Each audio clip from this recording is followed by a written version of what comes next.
Autre militaire. Le mort. Gardez-vous. Portez en main. Immobile.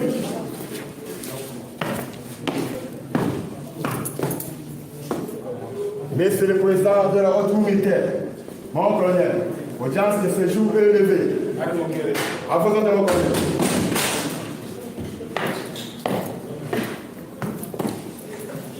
En haut, gueule.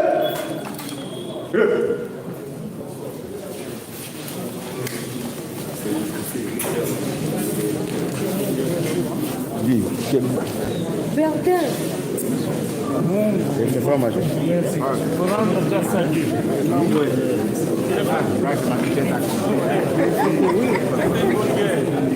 mon major. Mon major, merci. Bertin.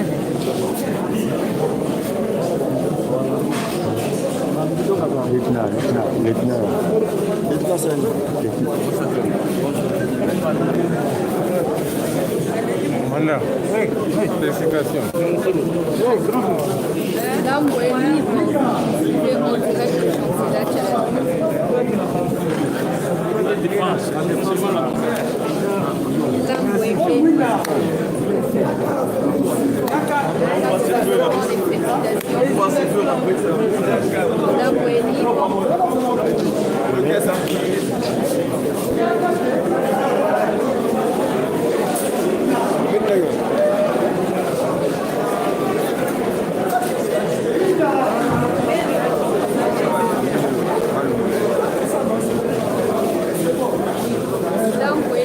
vous qui nous suivez en direct des Champs-Élysées, c'est la fin du procès chez Béa.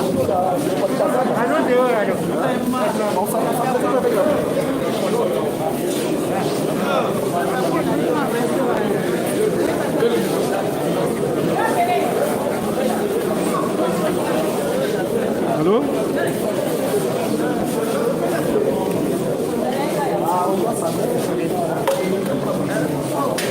Félicitations. Merci. Vous êtes content? Mais je suis content. Enfin, après avoir aidé la Cour à pouvoir comprendre ce qui s'est réellement passé, vous êtes libre. J'espère bien que la vérité a fini par triompher. Parce que les gens croyaient que je suis en train de faire des déclarations pour demander l'asile. Mais aujourd'hui, la vérité a triomphé. Je suis un homme libre. Et ça sera la dernière interview parce que je dois porter le statut des noms à politique. Je vous remercie. Merci.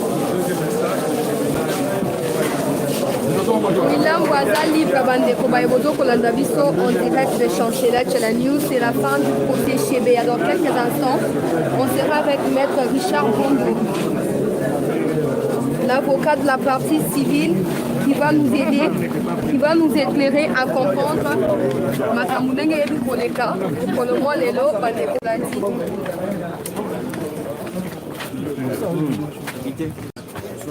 On prend la photo avec lui. C'est pour lui. Mais pourquoi pas une photo? Encore, maintenant tu es libre. Oui. Quelles vos impressions? Non, moi, mes impressions est que je remercie d'abord les autorités actuelles qui ont accepté que je puisse revenir au pays pour rendre mes témoignages. Ça, c'est de un. De deux, parce que l'ancien régime m'avait refusé de retourner au pays parce qu'il se reprochait quelque chose. Donc, ce que je peux dire en bref, c'est remercier les autorités. Et la justice a été rendue en bonne et due forme. Il n'y a pas de doute. Donc, l'état de droit est bien établi en République démocratique du Congo. Je souhaite à tous mes collègues qui ont fui le pays et qui ont des problèmes qui ne leur ont pas permis de rentrer au pays parce que mon cas déjà, ça montre un exemple qu'il y a un état de droit en République démocratique du Congo. Vous avez cité certaines personnes qui devront aussi comparaître, entre autres l'ex-président, président honoré Kabila, et il n'est pas comparer. Qu'en dites-vous? Non, ça dépendra de l'appréciation de la justice militaire. Ce qui m'intéresse, moi, j'avais demandé mon acquittement, c'est ce qui m'intéresse. Le reste, ça ne m'intéresse pas. S'il vous plaît, monsieur le journaliste, il y a certaines questions que notre client ne peut pas répondre. Parce que quand vous voulez encore nous ramener dans des procédures, laisse-lui quand même se reposer. Il vous a donné l'essentiel. Votre qui avait nommé, ils ne sont pas comparés. C'est pas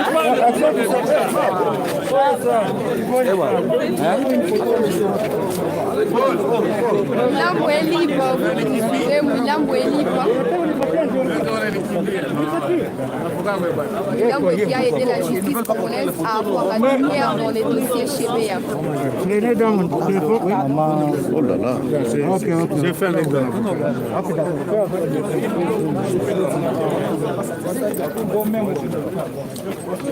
Chers téléspectateurs de Chancela Channel News, comme vous pouvez l'observer avec nous, nous sommes ici en direct de la haute cour militaire où les procès Chebea venaient tout simplement de s'achever. Et là, vous voyez cette foule en train de suivre Paul Mouilambo qui a aidé la justice en nous éclairant sur comment Floribert Chebea a disparu. Et aujourd'hui, grâce à Paul Mouilambo, nous sommes en mesure de comprendre toute la situation, madame, messieurs. Vous qui nous suivez en direct, Paul Mouilambo est là devant vous.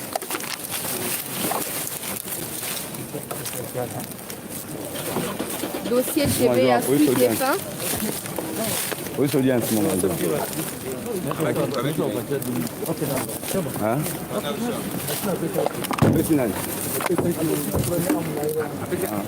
Allez, ça là. Allez.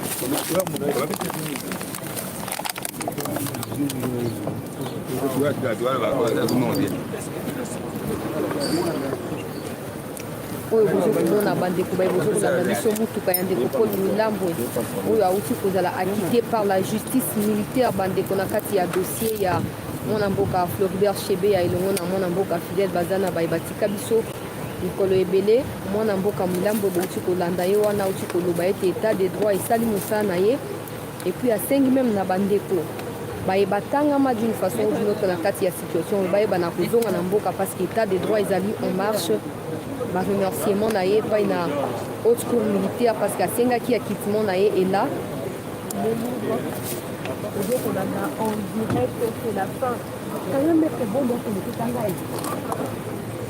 mutuka ya ndeko Paul Mouilambo ye wana azokokende bandeko bala na esengo nyonso ya kokuta na libota Paul Mouilambo mutuka yango wana bandeko bala kokolanda biso en direct ya CT News voilà Paul Mouilambo.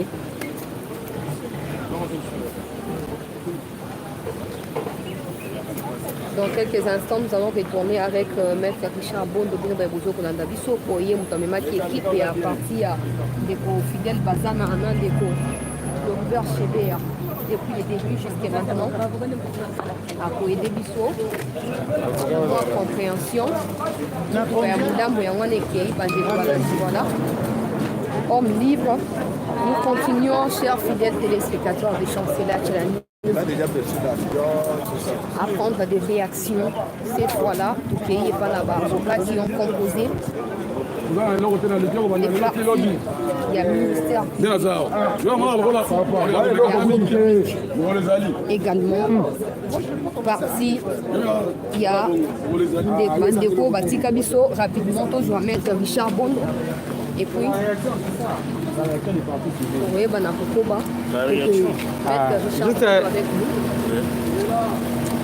bonjour Maître Bondo. Oui, bonjour. Quelle est votre réaction à l'issue du verdict de la haute cour militaire sur le procès Chebea? Oui.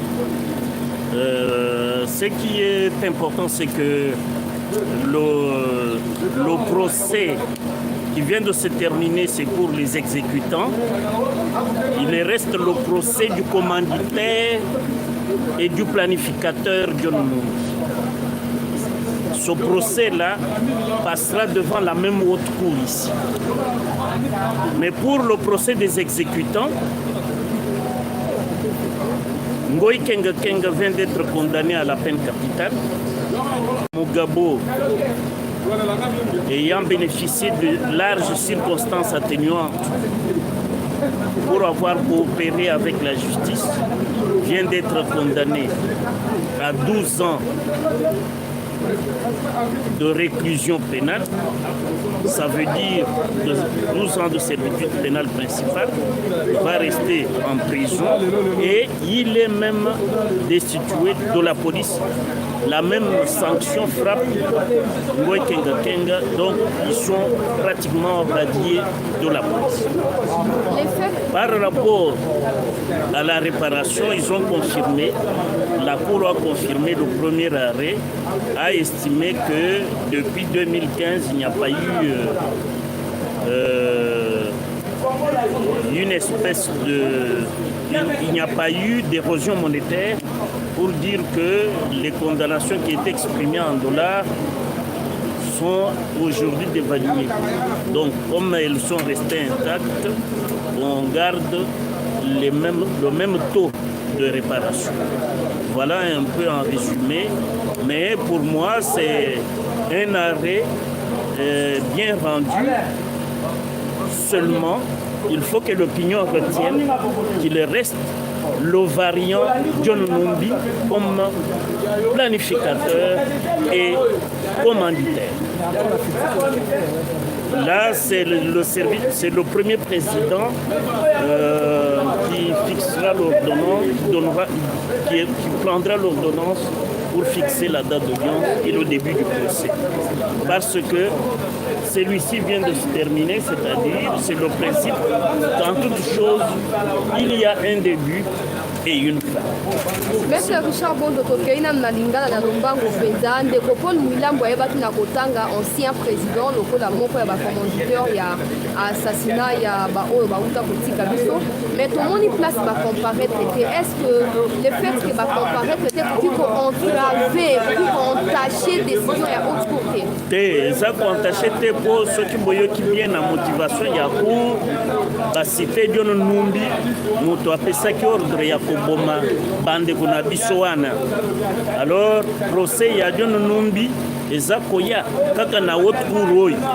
Alors na tango wana nde tokoyeba ya koloba nini par rapport ya Joseph Kabila, ancien président de la République. John Numbi nde akopesa biso nzela ya kokende epai ya commanditaire, c'est-à-dire l'auteur intellectuel qui a dicté la perpétration de ce double assassinat. Maître Richard Bondo tokoki yango très bien mais tolingi koyeba par quel procédé ndeko John Numbi akozonga na mboka oyo mpo mandat kimata eko ezali auditeur général na bakonzi ya Congo service nyonso ya défense na ya sécurité baza na recherche bazoluka esika John Numbi akei même soki aza na étranger au niveau ya coopération judiciaire Interpol azali bakoluka ye po bazongisa ye awa po infraction asali babomi bandeko eza crime moko munene bakokotika ye kaka boye te lokola bango auditeur général asi atindi dossier awa na haute cour militaire. Haute cour premier président akosala ordonnance soki batie maboko esika John Numbi azali ou bien bazongisi ye awa batie maboko nde premier président akozwa ordonnance ya puisque po dossier eza déjà awa na greffe. Voilà. Ekoya procès wana. tozali fier ya koyeba na ndenge défendre parti civil kilo na bisika tokomi décision wana motiver yo to décourager yo to ndenge te nakokoloba demotive eza mosala na ngai mosala na ngai eza kosamba soki nakwei soki na zui voilà. Maître Richard Bondo merci pour la lumière oyebi na ko apporter biso bandeko balandi ya CT News vous comprenez là tozali en direct Maître Richard Bondo awa na haute cour on a maître chambre le procès mon fait banda ah procès mosusu ekobanda oyo ya John Numbi na commanditaire John Numbi aza planificateur mais mokola lelo banani baza commanditaire azali selon Mwilambwe azali Joseph Kabila Kabanga ancien président nde commanditaire mais siko lelo banani baza na triangle ya mort il faut ba exécutant nde bango ikenga ba Jacques Mugabe planificateur John Numbi, commanditaire Joseph Kabila.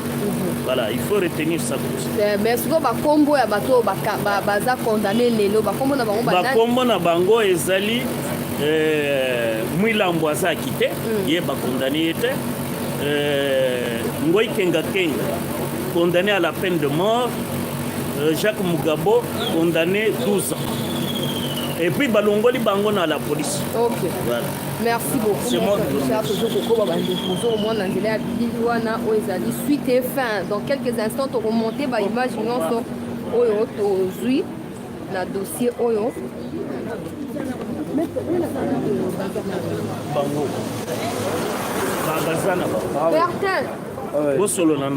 Vous voulez me poser des questions? Oui.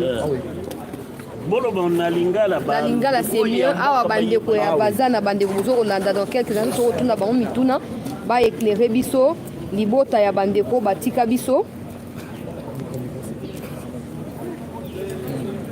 awa libota ya ndeko Fidèle Bazana. Je vous rappelle que ndeko Fidèle Bazana azali ndeko ya mwasi ya ndeko Shebeya, donc bazali awa nde babokilo na babokilo na likambo kwelaki bango. Papa mbote na yo.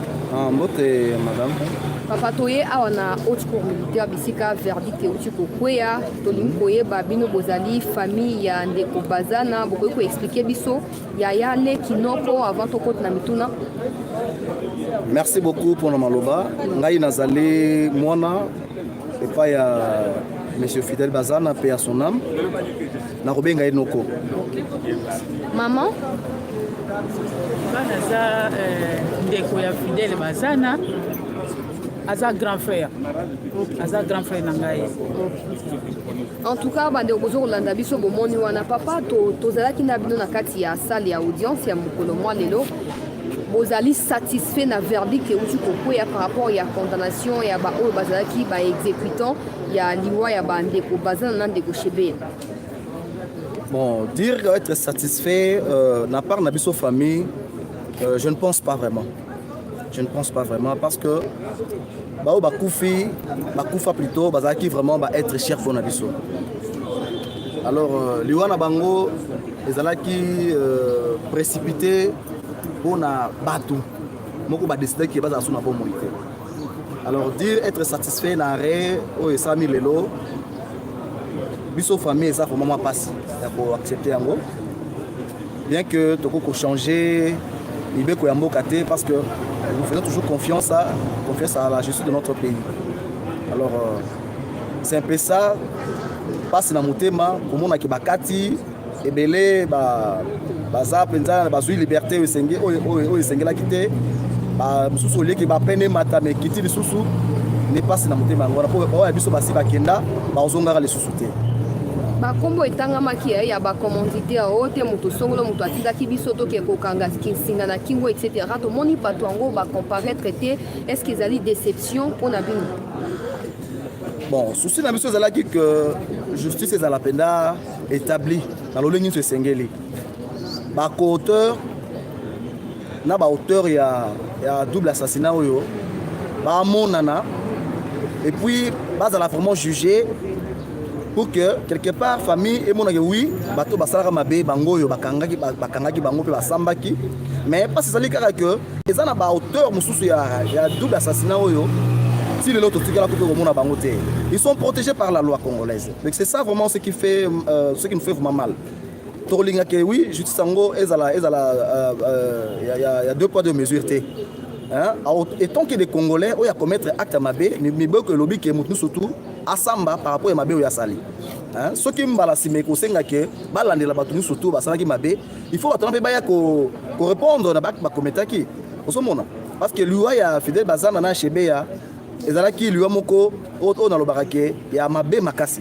Je crois aux alaka procès au yebi comment ba sala batona mi balé. mpasi na motema koyoka babiloko ya ndenge wana na minute oyo tolobaki tokoki kosouete bino bacondoléance bokei kosala matanga botikadika bango na nsima na bino to motema ezokozela ete bato mosusu basambisama kaka tokotika ndenge nini parce que nous avons perdu des personnes importantes madame tokotika yango ndenge nini mpasi na motema mpasi ezali kaka ke bawana basi bakenda bakozongaka lisusu te mais elingi kozala mwa esengo mpo na biso bafamille komona ke bato basalaka mabe banda na likolo mpe na se bato wana nyonso tout un jour baya korépondre na baacte bango bakometaka malamu te wana ozomona et puis autre chose tozwa kozwa baverdict moko oyo olie mpe esatisfaire mitema na bino et blesser biso encore sous davantage par rapport à badommage et intérêt je crois ozalaki na auditoire oyoki ndenge bajuge bahaute cour militaire nde babandaki nde basali prononcer na bango peut-être mbongo wana te yango ekosala ke esatisfaire econsoler mitema na biso mais du moins ekoki kokitisa mwa kopangisa mwa mokema ya miso ya bafamille on parlait des millions et des millions à des sommes eza vraiment insignifiants pour la famille ça fait vraiment mal ça fait vraiment mal bo bakufi soki bazaki peut-être na bomoi destin na bango yebaki yango nzambe peut-être balinga baza ba président de la république ba premier ministre même bato ebele balinga basunga ba famille na bango mais bakei nous on a perdu alors eza vraiment pas si mingi madame voilà ndeko topesi bino condoléances po veuve azali wapi mwasi ya bon on a pour moi il y a problème il y a ba veuve tous les deux veuves bazara ba société depuis makambo salama ba longola bango déjà ya Chebeya azana Canada na bana et puis oya Fidèle Bazana azali azana France na bana et tout merci voilà papa toujours kokuba opesa maloba epa na nani tout wa kofi koloba papa loba kaka oui maman je regrette beaucoup pour la verdict oyo comment présenter papa par rapport à Ndeko Bazana nga nazali mwana ya Bazana fils aîné ya famille mobima ezana nazo regretter en makasi pour la verdict oyo olie pangisa biso mai na miso mais tozongi na regret kaka ndenge oyoki petit frère alobi pour na makambo ya mota ya mbongo tozali kokanisa que peut-être mota oyo bakopesa biso ekoki kosuye balarme na biso des deux opposer question que est-ce que bokozonga mpo bokende kosala matanga te parce que jusqu'aujourd'hui toteli komona accord ya Bazana ti place bakundaki ye ni mikuwa batourne biso en rond balole biso na potopoto na bato bakendeki kokunda ye même ti na esika bakende kokunda ye totamboli tokendeki ti na équipe mobimba totikali komona ebimba ya Bazana te ni mikuwa ya pamba mais pour nous les Bantous tosengaka ke esengeli tosalaka matanga soki tomoni moto na biso tokundi ye nde après tosali matanga mais jusqu'aujourd'hui tomoni mikuwa na ye te toyebi place bakunda ye te toza toujours dans le regret tokopanza matanga yango ndenge nini tokosala matanga yango ndenge nini on croyait que peut-être montant moko bakoki kopesa biso ekoki kosatisfaire biso de façon que na yango tokoka kopanza nango matanga donc tout ça na regret en tout cas papa tokoki kosouhaiter bino kaka nos condoléances tozo ko comprendre souci na bino mais notez également que makambo so esi esalami esalamaka bongo courage pour la suite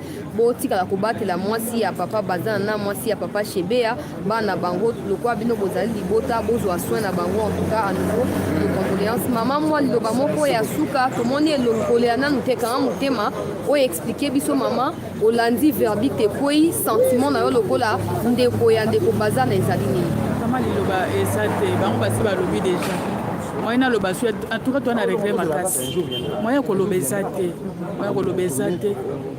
moi mpe akosala eloko mosusu eza te moyen koloba mpe ebele eza te bango basi balobi mwana aloba eza te mama nanga mais pasi na motema vraiment na makambo oyo toleka eza pasi en tout cas maman tolobi mes condoléances courage pour la suite bomo ezara bongo d'une façon ou d'une autre liwe kokuta biso malheur na ba o ba koki kozala na en tête ya liwa ya mutu pe cause ya liwa ya mutu ata soki justice ya mokili sambisi na ndenge bino bosepete me bota ela nzambe po nzambe aza capable ya ko restaurer situation wana bongo mwa liloba ya suka na balingo bazo kolanda na tina ya justice ya mboka na biso to koki koloba ke désormais soki mwa likambo sami justice koki kosala vraiment quelque chose namoni justice yango ndenge mosusu tulokasaki na ndenge mosusu tomoi sikoki ndenge mosusu babatanga bamonta moko ya mwa minene biso tokaniseke wi tokozwa mbongo tokosala su matanga po tolingi tosala matanga po siko tokosala su ndenge nini moya kosala eza te bon na suki oyo nakumisika ya nzambe na nyonso nakumisika ya nzambe eloko oloba su eza te. Voilà, Bandeko, en tout cas, tu souhaitais papa mbote mama. Papa yona ni na papa ya libota. Ngai nazali kulutu ya baza. OK. Kumbo zoka bazo benga libuso na côté ya famille ya mosi ya baza na ya libuso zali ya ngai mabange Tarsis. Mais na ninga na mi présenter ndengo. Mais lokola bana balobi amoni eloko moko ko lobezalité.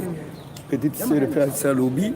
Donc eloko tokoko lobezalité mais to décourager ndenge naza donc nazanga ite na suna diloba ya kolobate. Mais ndenge lekilelo sepeli singaite. Zumuni sepeli singaite to kundi 12 yango. Suite ya bien ano bango ba peswa na ko sepeli sangai ezate. Malgré kaka likambo na Nzambe to remercier kabanza. Merci, mes condoléances, papa. Je ne sais pas s'il va accepter de parler. Mon père Bazali, est-ce qu'il peut accepter de nous accorder une question? C'est possible? Berthéaka, merci. Moi, Namboka, félicitations Nanou. Nandenge Ozali, relâché, yon nande komilambo, et bon, on bana yo nin na baïnos bazo kolandayo. Assez. Oh, lobao, makoloba. Nalandika kande justice kati makambo eza makambo yaki pe osila bakatiringa 12 na kovanda kaka na na ebike plan ndenge na sari 12 na ndenge bakanga pengai bakanginga panda 12 na sala kate na sala ilo te na zaka na résidence surveillée isusu bakatiranga 12 et puis nazanga moko moto abimisi vérité na makambo nyoso elekaki babanda ko yebiloko te menga na ena la kisi vérité ndenge makambi salamaki ndenge chebe akufaki na bazana donc na bana mboka ifa baebake nga nazalaka mutindami mutu wana na eba ete nazala cadre ya musalaka voilà yo mutindami nani yango atindaka yo bakonzi ya mboka ba chef na ngai Kombo na yo apo bato beba bosani déjà longi mikolo ebele. Kombo na ngai eza Migabo Kezi Jack. Ouais. Voilà, ndeko Migabo courage. Courage oza déjà ndeko lati wana Sokoto oza oyo défendra Congo. Tozoko espérer qu'il y ait suite favorable kozala pona yo, mais quand même par rapport à procès Salamaka na 2010 na procès oyo. Leçon nini yo ndeko Migabo uti kotire. Oh, il y a lelo, il y a 2010, ils ont qui fou, vérité ils ont caté. Il y a lelo, des vérités nyos. Bako tika la koyoka vérité mususute, sauf oh, tu kolo baraka. Botanga ki ba kombo ya bato batinda bino, bato ngo ba comparaître te mais bino lelo boko ko za condamner, est-ce que bo souffrir nango, bozo boko mona ngo injuste to bozo ko réagir ndenge. Bon, pour moi neti ngai na 12 ans na eza ibele pour ngai parce que nazalaki mutindami bato oyo batindanga baza présent jamais kenga nazwa mikumba na bango fo mutu na mutu azwa mikumba na Congo wa bazali actuellement bazali siko ba o bazali bata mboka balingai koya te babanga ki ba ebite ndenge makambo suka ozesko za message ya opesa bango na ndenge procès salamiti na suka bon message na ko pesa bango il faut baya parce que bakima justice te suka bakokanga bango foka bazonga kaka po vérité nyoso yebani baya kaka ba mi présenter bango pe justice ekatira makambo na bango pe